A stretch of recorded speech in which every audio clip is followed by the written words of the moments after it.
the first thing I was struck by was just how much I miss it, and just how much it hurts not to be there. Everything we do in these jobs is to play deep into October, to give the fans that thrill of October baseball. And I don't like the feeling of being a spectator and watching on my couch, and just sort of reconfirms all those things that we work for. And I can't wait to get back there. And the second thing that really struck me was some really good teams that had really special seasons were done 3-4 days after the regular season ended. And that's baseball. Those teams didn't lack heart. They weren't poorly built. Ultimately, we're a sport that you play 162 games for a reason, and then all of a sudden these series get short, and random things happen, and there's a reason you have to go back year after year after year. When we were building this up the first time, we talked a lot about sustained success, and we talked about that for a reason. And I do believe we accomplished a lot of that. We made the playoffs 5 out of 6 years.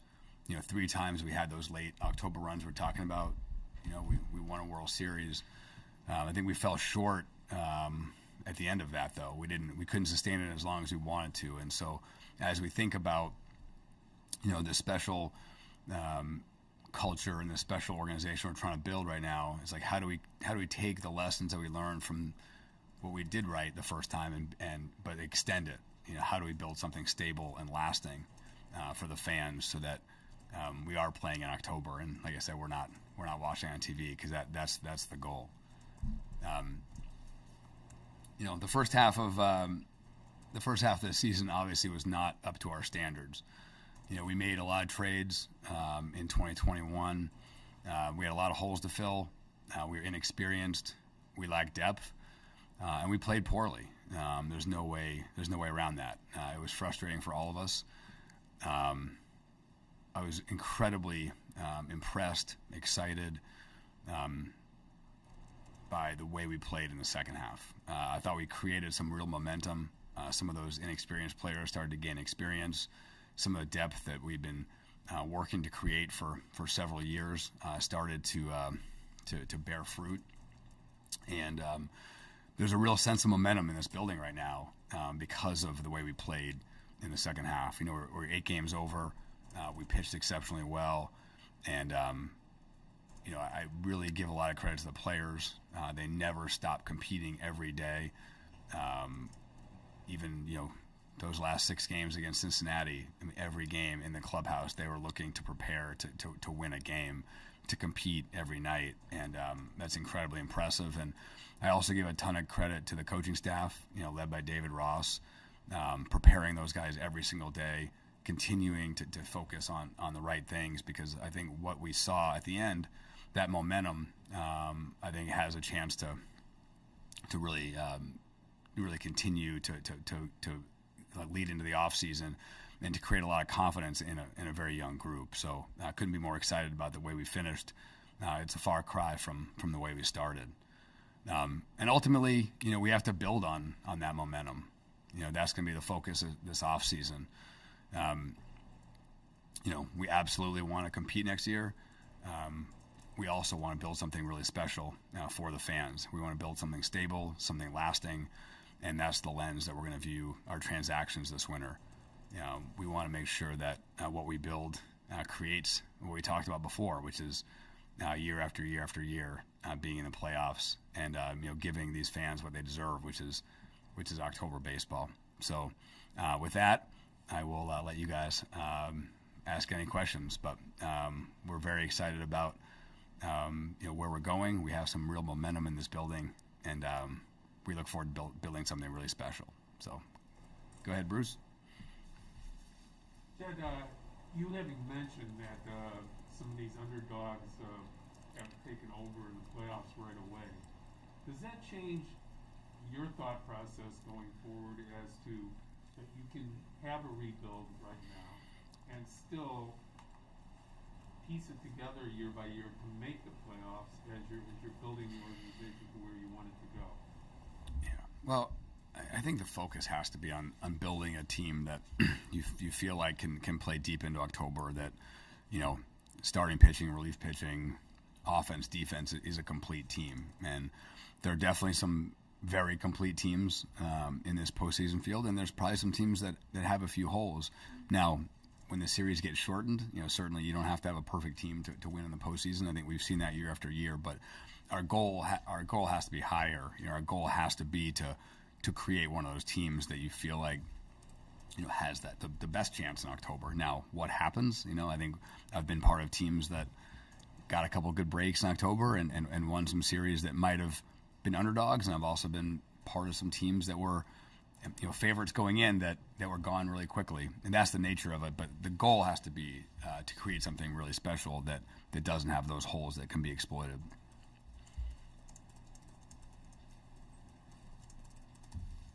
Jay, kind of off of that, what will a successful offseason look like to you?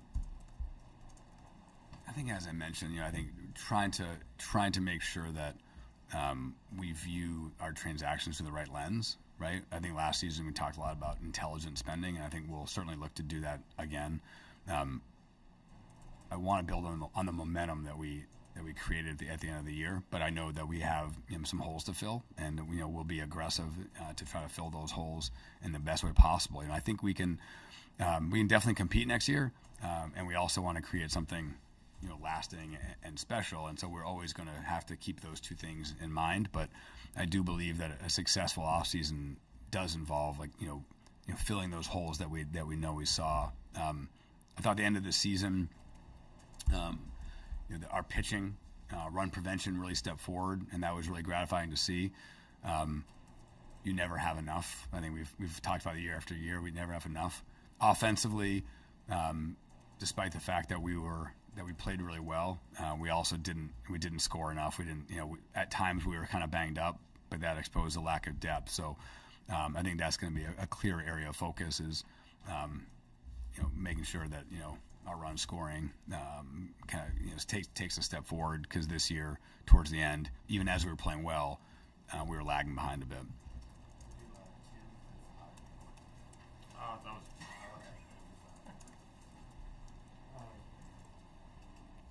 You mentioned the fans a couple of times here. I know what the fans want may not dictate your decisions, but what they maybe deserve a team that's not out of it by May. How important of a factor is that to really have a team that put together a team and spend aggressively to put a team out there that's competing still by good side?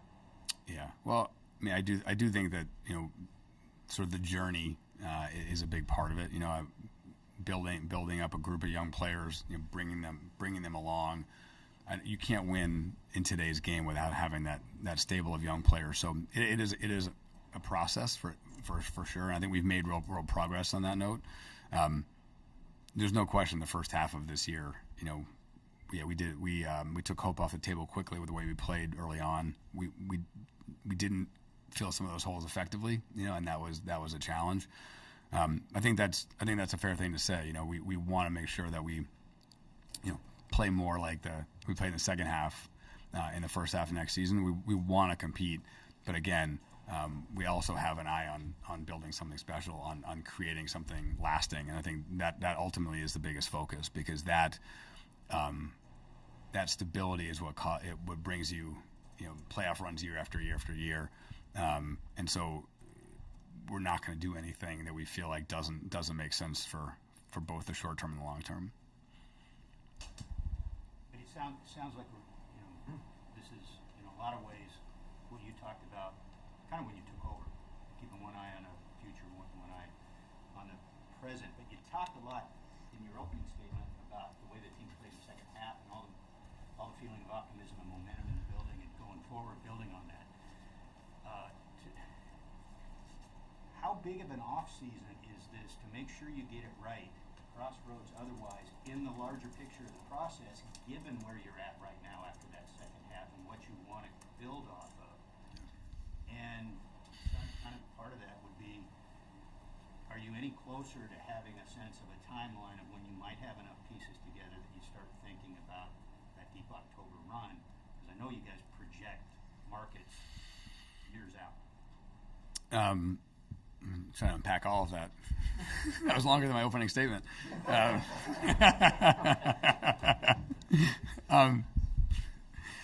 Yeah, I think we put a lot of pressure on ourselves to execute well every offseason. I know we did last offseason. I think on the some of the bigger items, I feel really good about where Stroman and Seiya. Candidly, I think we had a lot of holes to fill, and I think we probably missed on some of the other transactions, and that set us back a little bit in the first half. But every offseason is really important to that end. I do think we want to capture that momentum, as I mentioned. I think that's really important. And yeah, we do project well out in the future. One thing that we know is that we know who's going to be a free agent or who has the potential to be a free agent in out years. And that a new group of players isn't going to come on board. So you can always project that out, and that's a big part of our job, thinking about what those markets look like, what players could be available, how do they fit into what we're trying to do. I don't see, we have to keep one eye on the future as we think through this. We want to build something lasting, and we want to build something that we're proud of for a long time. And I think that you can get caught up in our game in transactions that feel really good in the short term and don't make long term sense. So those are the ones we'll avoid. But we do want to be aggressive to capture that momentum, to fill the holes on the team that we know we have. And of course, I think as a staff, we put a lot of pressure on having a really successful offseason. But is it fair to call this any sort of a crossroads offseason, given where you guys are now? You've gotten rid of some assets. You're building now towards something. I wouldn't label it anything other than it's a really important offseason to continue to build towards our goal. Jared, you talked about the optimism in the second half. Kind of how much is a direct result of the developments in the pitching group and all the young guys that came up and had success at the big league level? And then what's kind of the plan to maybe augment that this offseason by adding some veteran pitchers or whoever else you see fit to the group? Yeah, I think that pitching development is something that we take great pride in, and it's also something I would note that you go back to 2019. We brought in Craig Breslow that year. He and Kyle Evans spent really the whole year looking at our pitching infrastructure and how we were doing things, and we really made a commitment to make real changes in that area. And we named Craig the director of pitching in the fall of 2019, and started this process. And unfortunately, I think we kind of got delayed by a year, like everyone did. As we were trying to make those changes, COVID hit, and that was a strange year that way. But I think when you look up, I think a lot of the things we saw in the second half of this year, a lot of the success we had in the minor leagues throughout the year, those are seeds that were planted several years before. And I think that's just the nature of our job, that a lot of times the things that we're watching right now are things that we've been planning for a bunch of years, and this is no different. So I think we're really proud of that pitching infrastructure. I also know enough to know that there's no finish line there, that you can never have enough, and we need to talk about augmenting it through external transactions. We need to talk about how we can continue to make the guys we have better, because it was a good feeling for a few months to watch those young guys come up and succeed, and the game planning, the execution of what we were trying to accomplish was really good. Now, we need to continue to improve that year after year and continue to build on that. But it is a real source of pride, and all the people in that pitching group deserve a lot of credit. Jay, you talked about intelligent spending, and a lot of people have been pointing to the 4 free agent shortstops that potentially on the market. Last year, Corey Seager signed for I think 10 years, $325 million. Rangers didn't come close to making the playoffs. What would be your definition of intelligent spending? It's easy to say like a successful business plan wouldn't include paying market price for some of these superstars, but on the other hand, you need some of those. So. Yeah, I mean, to me, intelligent spending involves making decisions that make sense for, that, I guess now the 2023 season, but also aren't going to hinder what we're trying to build, and the nature of baseball contracts is challenging that way because we've all seen contracts of certain lengths that can really bog a team down, and it's easy to talk about the player you're acquiring, but if that contract ends up hindering the ultimate goal here, which is to build something special and sustainable and lasting, then it wasn't a good transaction. So that's sort of the lens I want to look at everything through. Is that we absolutely want to compete next year. We want to add players that can help us in 2023, but we also want to do it with a real eye on the future. Jim, you've mentioned a couple times that you want to compete, but how exactly do you define that? Because I know that was the goal going into this season, but even if you hadn't maybe had the injury, bad luck, probably still not a group that was competing for divisions. Yeah, well, I mean, I guess it is. We competed like crazy in the second half. We were eight games over 500, and I think that over the course of a full season, that was a 90-win pace the way we played at the end of the year. I think that we want to build a team that we feel like has a chance to compete for the playoffs. And like I said at the beginning, that is the goal. That's what we want to accomplish. We also know that kind of like where our minor league system is right now. That some of the prospects are younger. We won't churn out. We won't matriculate all those young players to the big leagues necessarily next year. So we do have an eye on the future for sure. But we certainly want next season to look a lot more like our second half than our first half. And I think if it does, then we do have a chance to be in the race and play meaningful games throughout the entire season. And hopefully that means competing in October. Hi, Jay. First of all, do you see David Ross's coaching staff returning next year? Well, we're still going through the process right now of having exit meetings, and we had a bunch of in Cincinnati. We had a few after that, and we actually still have a couple to go. So we have a process in place to go through that for the coaches and the staff.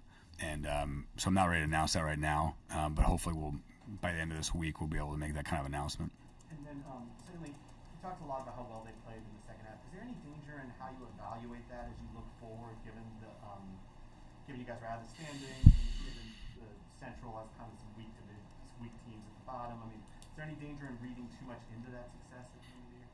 Yeah, I think there is. I think that we are not sort of in a pennant race. You can play sort of free and easy, and I think that matters. We played a really hard schedule in the first half, disproportionately so, and our schedule was a bit easier in the second half. We did play really well against the Phillies, who are moving on. I think we were 6-0 against them. We swept the Mets in New York, so we did have some really really good moments against good teams. But I do think it's important to remember that. To look at to probably realize that that some of what we saw in the first half was probably somewhat schedule related and injury related, and some of in the second half we have to keep in mind that guys were able to kind of play free and easy at the end. So there is a danger in that, and we have to be mindful of that, of course. Hi, Jed. Your strikeouts were down by about 1 a game from last year, but as you referred to earlier, the slug was down, so was homers. With free agency representing pretty much the Wild West, how much can you bank on power going up, just having guys like Seiya healthy for an entire year, and guys just improving their power, guys like Nico maybe projecting to hit 15, 20 homers? Yeah, I mean, it's certainly an area as we talked about throughout the season, we have to be a little quicker strike offense than we were.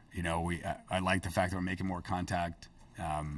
I did think there was times in the year we grinded our at bats, but we just had we lacked the ability to pull away in different games, and that's something we have to get better about. We played so many close games throughout the year because we couldn't stretch games out, and that really taxes the bullpen, and it leads to more randomness. You know, that the best teams in baseball blow people out, and one-run games are always going to center around 500. That's a baseball truism. You know that one-run games are usually generally a 50-50 proposition. Sometimes a little better if you have a great bullpen, but great teams blow people out, and that as we think about where we want to be eventually, that is a big focus. That you've got to be able to score runs in bunches, and we were not able to do that this year. Hey, Jeff. I believe it was towards the end of the season you talked about potential for in-house extensions, and I was trying to see, have you guys broached those conversations with guys like Happ and Horner, and if not, what's the timeline for that, or what's the urgency level as far as the offseason calendar? Yeah, I'd say that we've taken the first steps. As you guys know, we're not going to talk about it once we do, but certainly there are players that we'd love to keep in a Cub uniform for a long time, and hopefully we can work hard on those and get some across the finish line. Yeah, I think Mike alluded to it earlier, the shortstop class that's out there with the shift going away, and to take nothing away of what Nico did this year, you need to get more athletic across the middle infield. Will you be involved in that market in general, those big guys out there? Yeah. I mean, we have total confidence in Nico's ability to play shortstop. I think he proved that this year, but you're right. Like, the game is about to trend more athletic. Getting rid of the shift we'll force that. Some of the base running rules will force that. So, I think that will certainly be a focus for us, and probably for 29 other teams as well as they think about their offseason. But as far as the ability to play shortstop, I thought Nico did a terrific job this year, and I don't see any reason why he won't continue to get better as he gains experience and continues to work hard with Andy Green. I think he'll only get better there, but you're right. Like, yes, the way the game is trending, athleticism in the middle infield will make a big difference. Do you expect to be in the deep end of that market with those I wouldn't. four-ish guys? I wouldn't comment on that now. No. Jeff, with guys like Nico, Chris Morel, Patrick Wisdom, their ability to move around in different spots, how will that help you in the free agent market? And then how confident are you that the base layer of depth is at a point where, when you add to it, if there are injuries, you won't take a big step back like you did in the first half? Yeah.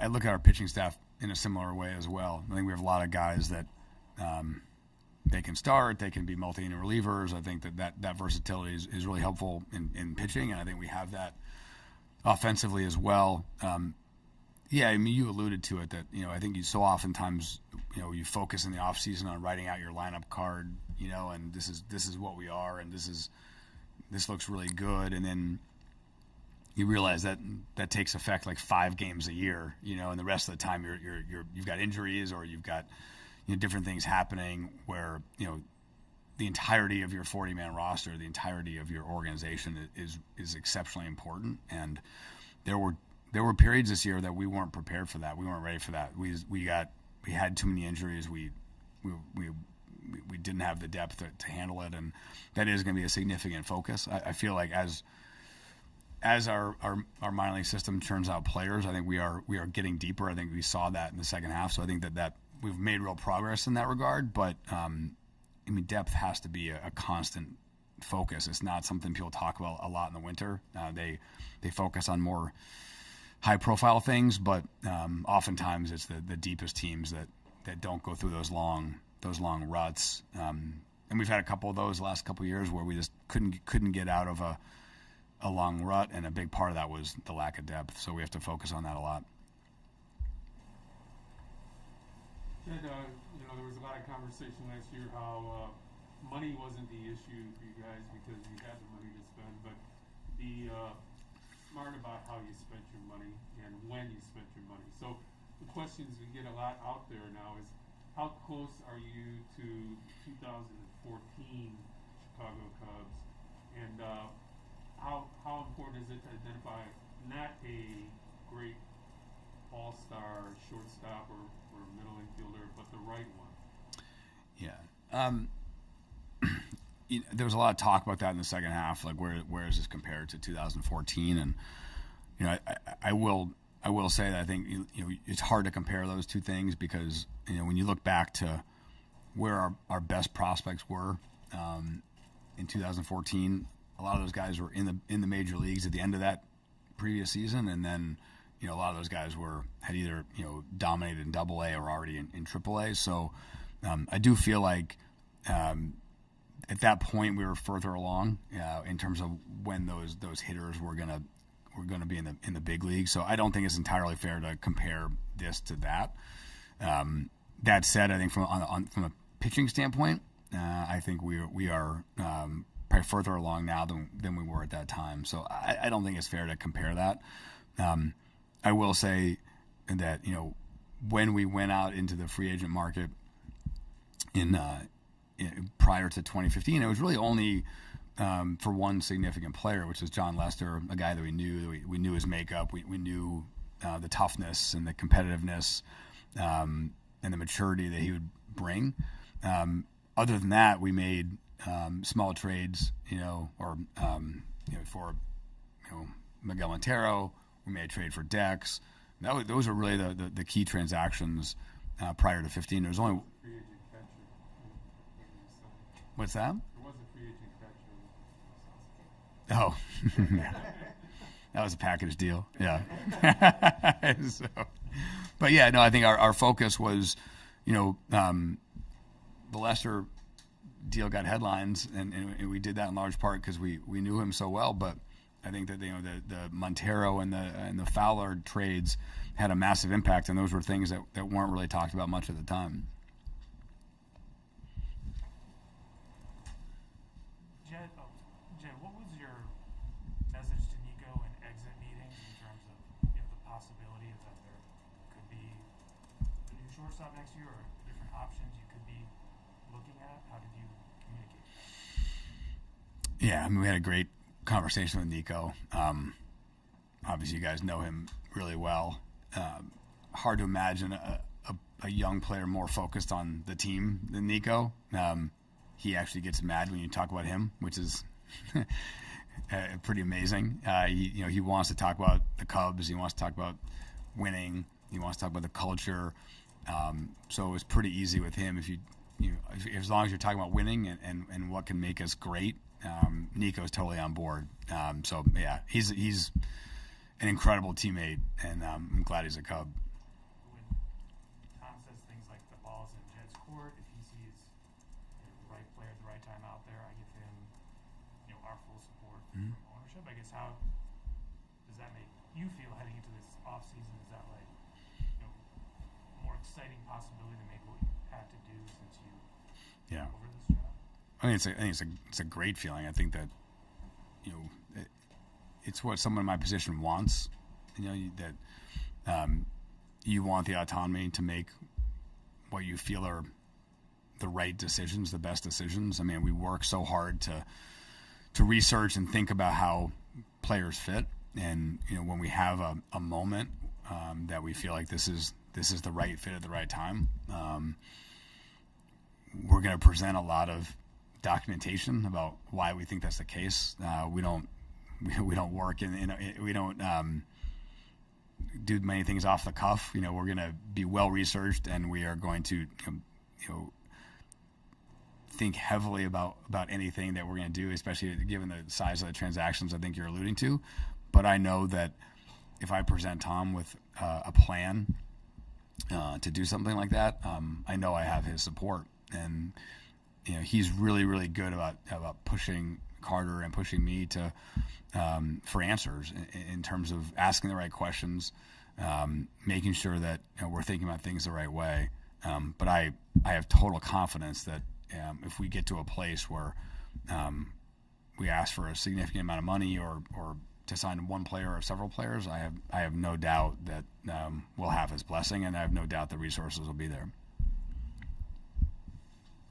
Hey Jed, with Ian, obviously he took a big step forward this year in terms of the player he is, and trade deadline, contract extensions, whatever. I know that's kind of something you're not looking to get into right now, but the way he's played this year, obviously the leader he's becoming, is that how important was that this season in terms of like where he might fit in long term on the Chicago Cubs? Yeah, actually, one of the most gratifying things for me in this job is watching that arc of a player, watching that development, and he took a really remarkable step forward in terms of his consistency on the field. I think his career had been marked prior to this year by really high highs and really low lows, and he made a very concerted effort with his swing and his mentality to even that out, and I think he did a fantastic job, and I think that there's no reason that he can't continue to do that.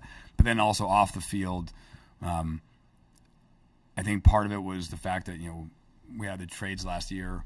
He stayed here and he took a real leadership role. I think he saw that those veterans that had been part of the 16 team were gone, and he stepped into that void, and his voice was fantastic. It was all about winning. It was all about developing guys.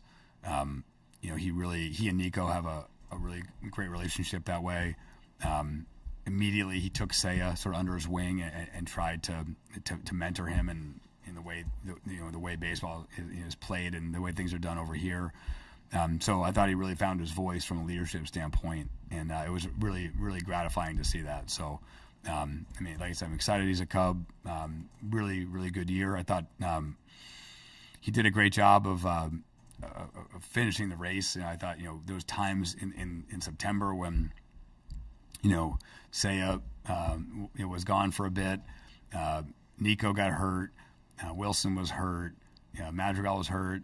And, Ian never missed a beat that entire time. And it was really impressive to watch. And I thought he had a heck of a year. You mentioned a little bit about Seiya and just the adjustment this season. I know you knew that there was going to be that adjustment period and getting used to playing baseball here. How do you think he handled that, and what is kind of maybe the hope for next year where he will be more comfortable with just life here and the schedule and playing Major League Baseball? Yeah.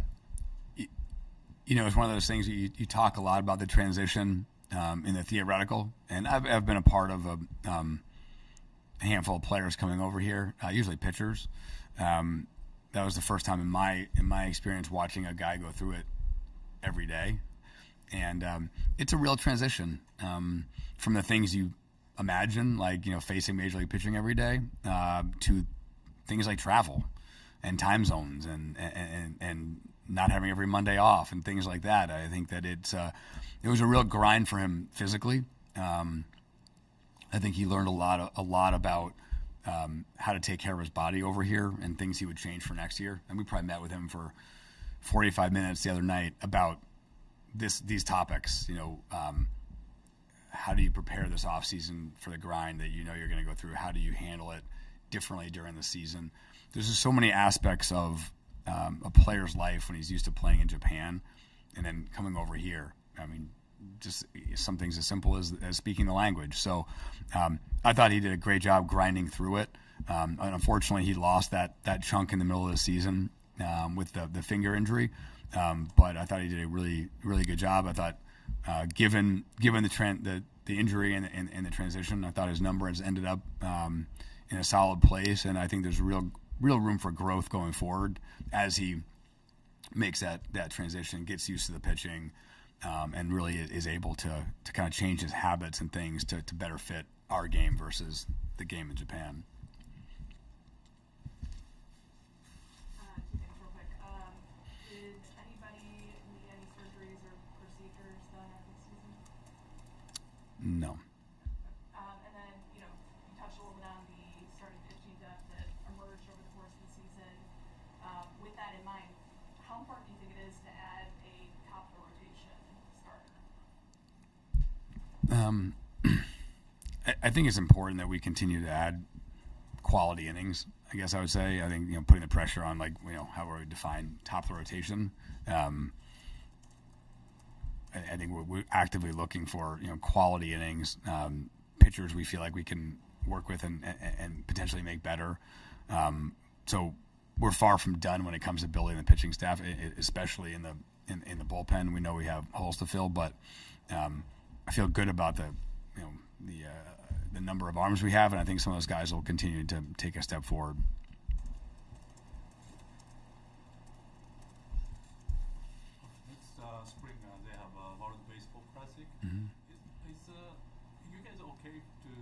playing WBC if he wants to? Yeah, I mean, it's always an honor to represent your country, and I know he's got a gold medal already, and I know that's important to him. So we've had a lot of conversations about it. We're totally open to him playing in it. I think obviously he's trying to balance having a normal spring versus the WBC, and I know that's a consideration for him and probably a lot of the players that are thinking about it. But of course we're supportive of it. And I will say, as I think back to my answer about Seiya, throughout all that, he also had a really short spring, and a lot of guys did. I think sometimes, 2 weeks ago seems like a long time ago, let alone spring training. But we forget like how that truncated spring had a real impact on a lot of guys' preparation. Probably none more than a player coming from Japan who had to really get ready quickly. And I think I know he's excited to get over here, over to Arizona to start the process of preparing for the season and to have a normal spring. Here's how you evaluate the job David Ross has done, both the positives and the areas for improvement, and the expectations when you have on paper winning team. I mean, so I'd say, first of all, I love working with David. He's a great partner for Carter and for me. I really enjoy our interactions on a daily basis. All he cares about is like, how can we get better every day? How can we build this to be special? He always talks about, I know what winning looks like through the lens of a player. You won the World Series in 13. He won the World Series in 16. He was part of some really good Atlanta teams. That is his entire focus. So he's great to work with on a daily basis. I haven't been around many people in my life that are as good as he is as creating a culture, not just a fun culture, which I think he does, but also a culture of accountability. He builds real relationships with our players. But then when he needs to hold them accountable, he does, and they know it's for the right reasons, and that's an incredible attribute. So I thought the job he did in the second half was really special. To have me trade away 4 relievers at the deadline and have him get the guys to play hard night in, night out and be 8 games over 500. That's a heck of a managing job. So I thought he did a terrific job this year. As far as areas of development, I just think every year I think he'll get better and better of knowing the length of the season. His first season was a strange season with COVID, so this is really his second full season. He hasn't had a normal spring yet, so I think he'll just continue to get more and more comfortable with that. And then from a game management standpoint.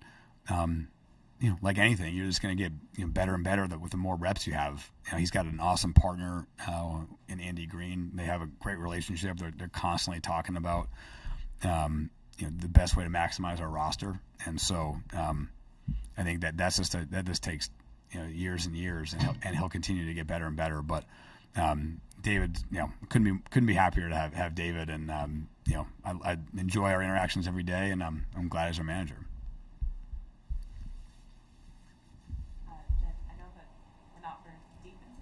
What's been your initial impression of the new format, and how do you see it affecting team building? That's a great question. It's early, so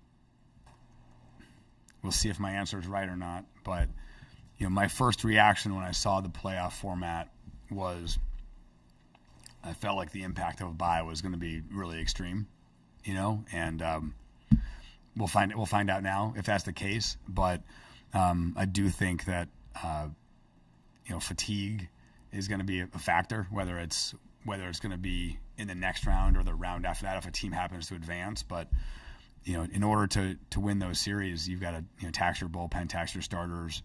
The travel is going to be real, and so. Again, we'll see if I'm right or not, but my first reaction when I saw it was like, oh, getting a bye is a massive advantage, and I probably stand behind that still.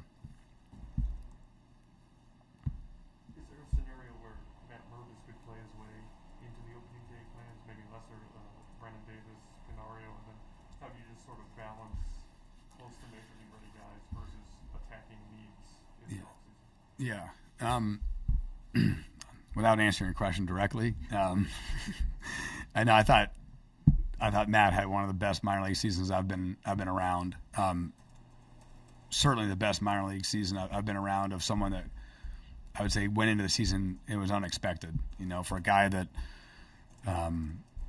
struggled last year in Myrtle in his first pro season to start in South Bend and dominate at 3 levels and really actually almost improve his underlying numbers at each level is not something I've been a part of. And then hopefully he'll continue that this fall. But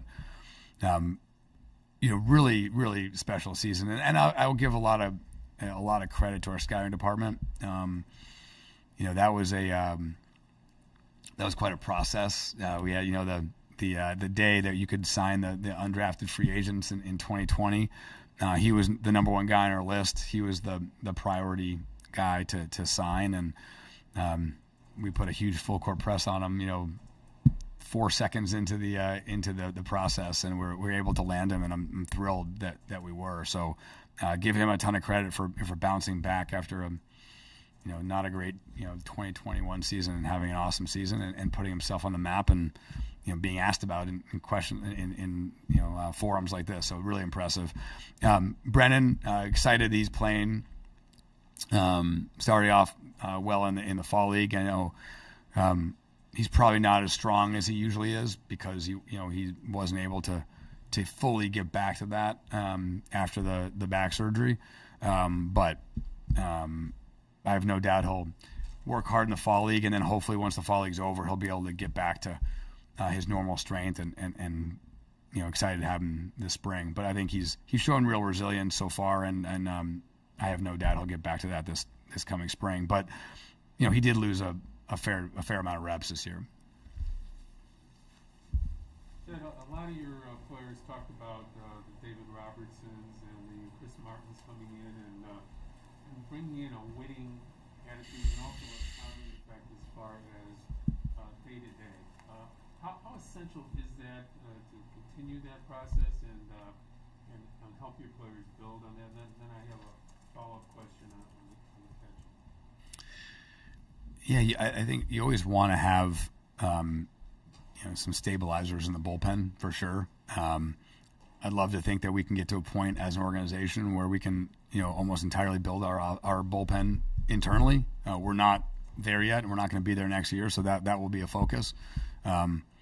I thought David and Chris did a terrific job of coming in here, and they did really help the bullpen. I would also give a lot of credit to Chris Young of working with those young guys and helping them. And when we made those trades at the deadline, I'd be lying to say I wasn't concerned about how our bullpen would perform the rest of the way. And the way they pitched, the way different guys came up from the minor leagues and stepped up and pitched in high leverage situations was really impressive. And I certainly hope those guys gained confidence from that those guys were forced into big situations at a really young age, and hopefully they can build on that going forward. Assuming that Wilson hits free agency and likely goes elsewhere, how do you look at your catching, knowing Amaya, probably pretty well along, but didn't catch a lot this year, and your look at Gomes and how well he did handling it? Yeah, well, as far as the Wilson goes, we'll obviously make him a qualifying offer, and we'll continue that dialogue. We've talked to Wilson, we've talked to his representatives, so I don't want to make any assumptions there. As far as Jan goes, he was a terrific addition to our pitching staff. Is how I look at it. He really worked with those guys every day. Every one of the pitchers feels like he's completely invested in what they're trying to do, and that was really impressive from a makeup and character standpoint. And PJ is the same way. Amaya. It's been just kind of one injury after another. I feel terrible for him. He had the Tommy John, and then obviously he's had the Liz Frank injury. So he's had surgery, and he has to come back from that as well. So he's a really good prospect, really talented, and a great kid. He just hasn't been able to get over the hump from an injury standpoint, and certainly the injury that costing him the rest of this season. He'll have to kind of make up those at bats next year. He's still a really good prospect. I think he's going to be a really good player, but he just hasn't been able to get on the field. How is Kyle Hendricks doing, and how much does his status and even his season at large kind of impact how you guys view the need for pitching and to go out and get some this winter? Yeah. I know he's feeling good. He hasn't started, actively throwing, at this point. He's going to try to have a normal off season. I know talking to him, he has, extensive goals this off season about not only trying to get back to where he was, but also to continue to to try to get better. But yes, I think as we view it, I mean, he didn't pitch at the end of the season. I have all the confidence in the world that he'll do everything he can to be the pitcher he has been for us, since 2014. But obviously there is a level of uncertainty with anyone that misses the second half of the season. Jerry, we talked a little bit about the rule changes for next year, but in specific with maybe like bigger bases, and so how do you see base running coming into play more? How would you evaluate how your team did this year, base running? I know you guys pushed the envelope a little bit more, but how do you evaluate that maybe moving forward as well? So yeah, I think as we talked about with infield defense, I expect that stolen bases, given the pitch clock and the step off rules and the bigger bases, I think that will become more of a focus. How do I evaluate our base running? It's not good enough. We make too many mistakes. We give out too many outs on the bases. There were times I think we pushed the envelope intentionally hard because we don't have the ability to hit a lot of homers, and so we tried to create some runs, manufacture some runs. I think that part of it was understandable, but there was times I felt like we could be a little bit sloppy on the bases, and that's the stuff that winning teams don't do, and we have to cut that part of it out. So I think base running is an area that we can improve significantly. Jed, watching the playoffs, have you replayed any of your conversations from the trade deadline and wondered why a team didn't step forward?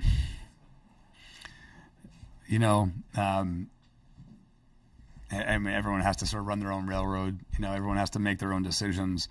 I will say that one that I look forward to watching is I feel like the deal we made with the Yankees was sort of a good old fashioned baseball trade. And we traded 5 years of a really good reliever there that they wanted a right-handed reliever. They felt like it could get outs against their opponents, who oftentimes were very right-handed, and they knew Scott had great makeup, and he was pitching incredibly well for us. And we were able to acquire a young pitcher that could provide more innings, be a starting pitcher for us. And I don't know, that deal for me was gratifying on both sides, because it was just sort of a baseball trade. It wasn't entirely future for present, as so many of these deadlines are. It's hard that when when you're a team and you're in the race and you're trading sometimes 7 years of control of a young player for 2 months. I think those deals mentally can be really hard. I think in the case of the Yankee deal, it was, it's just trading different assets, a reliever for a starter, but it felt like more of a baseball trade than a deadline deal. I know you said don't assume anything with Wilson, but when he's kind of waving goodbye to the crowd and telling us I want to be somewhere I'm wanted, can you explain from your chair where that relationship is at, and I guess your approach to him? Yeah, I mean, we had a great conversation with Wilson the other day. We've always had a really good relationship, and I admire how he competes, and I admire the passion. Like I said, we'll definitely make him a qualifying offer. We'll be in touch with his representatives, and as far as his comments and things like that, I'll take the comments he sort of makes to me directly, not those. And like I said, I've really enjoyed, I've always enjoyed our relationship, and I've really enjoyed watching him grow from I remember watching him play in Boise in 2012, and I think whenever he's been with the Cubs for a long time, and I'll sort of take those comments and what we've talked about.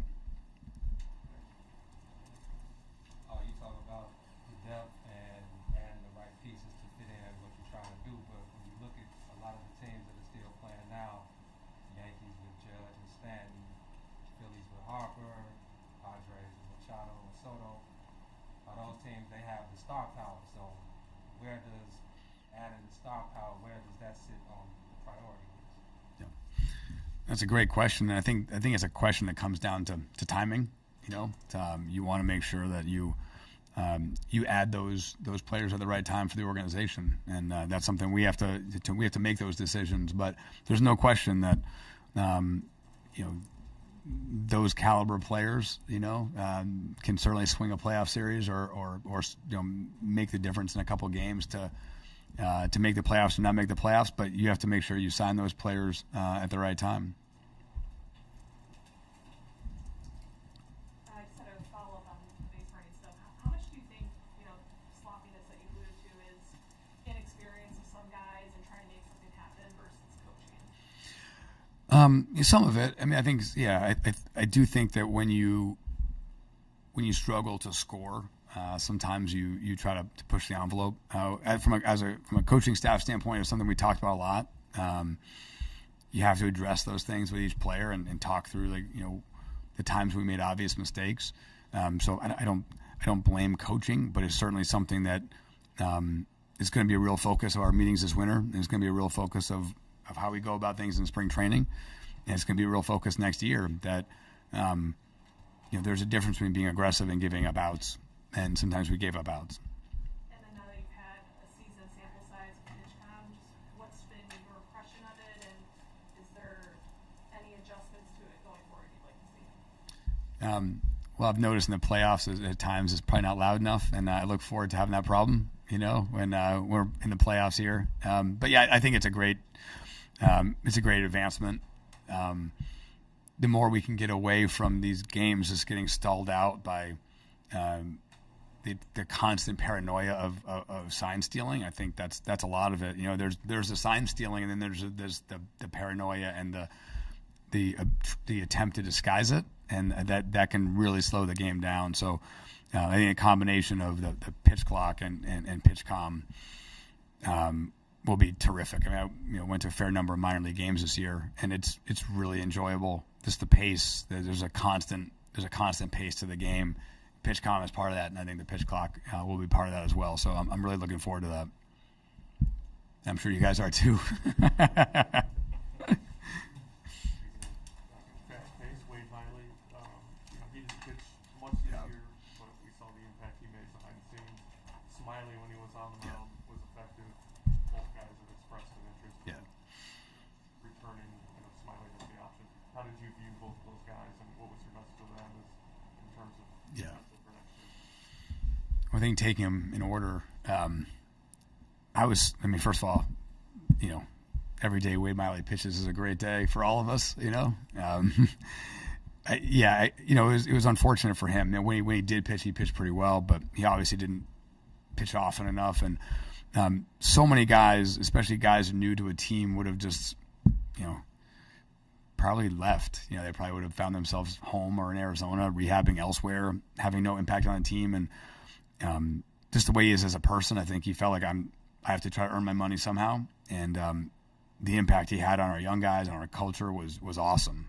He's just a really fun guy to have around every day, but also really intentional about team building, really intentional about working with the young guys on how they can get better. So I wish I had seen him pitch more, for sure. I think he wishes he pitched more, but I couldn't leave the year with like a higher impression of a person as far as like just his desire to impact us. And then with Drew, you know, he went through that stretch right coming out of the All-Star break, really up until, you know, the last couple weeks of the season. I mean, he was outstanding for that. I guess it was probably a 10 or 12 start stretch, and you know, clearly, I think he wishes he could have, you know, thrown more innings throughout the whole season. But the time he really got things going, he was really good. And I think with both guys, you know, in the right setup, I think we'd love to have them back. I think they both have a really positive impact on the organization. And as I said before, there's no finish line when it comes to adding guys that can make starts in the big leagues and that can add to your culture.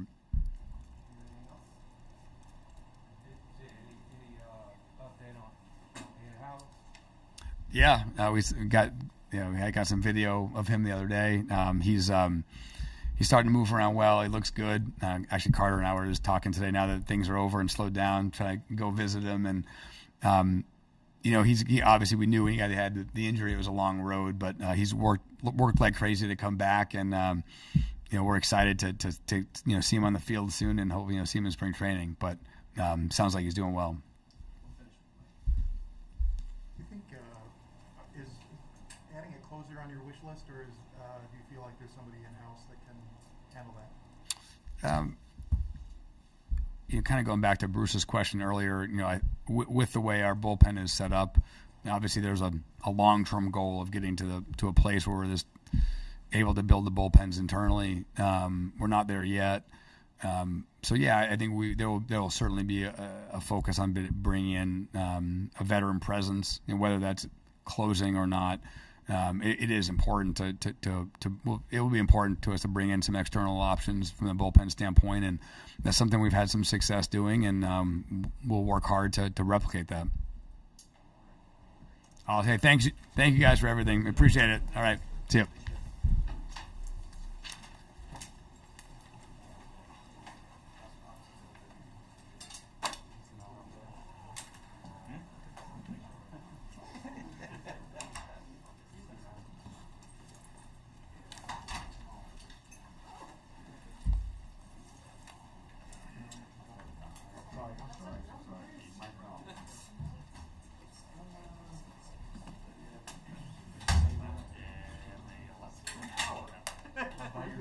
It was a Theo.